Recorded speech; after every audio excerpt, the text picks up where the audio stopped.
Abdallah Penembakan, le député national élu de Mambasa et ancien gouverneur de l'Ituri, a fait la ronde près de la rivière Toko Leko, à plus ou moins 18 km du centre de Mambasa, où il a visité quelques sites miniers à ciel ouvert qui constituent un danger aux habitants riverains de Toko Leko. Ça, c'est sincèrement une catastrophe naturelle que les hommes, c'est là qui viennent pour exploiter nos ressources, sont en train de nous laisser. Vous voyez comment les lits des différentes rivières sont déplacés. Vous voyez comment on nous laisse des lacs et des lacs, alors que l'environnement minier exige qu'après exploitation, après utilisation, que l'opérateur minier puisse se donner le temps de remblayer et de remplir ces espaces. Maintenant, il y a risque, parce qu'en dehors du fait que des affaires parviennent à mourir dans ces lacs, c'est même pas seulement les affaires, même des grandes personnes peuvent perdre leur vie.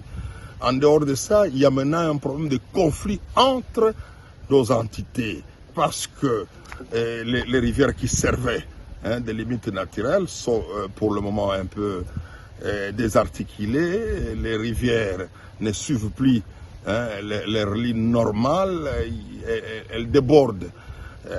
Voilà, c'est pour nous une occasion de lancer cet appel auprès des autorités que la loi, le code du minier doit être respecté et que ceux-là qui ne respectent pas le code du minier devraient être punis sévèrement conformément aux lois.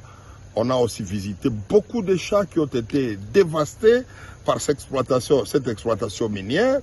Il y a certains qui ont été, semble-t-il, dédommagés, mais un peu pas de la bonne manière, mais d'autres qui continuent à réclamer.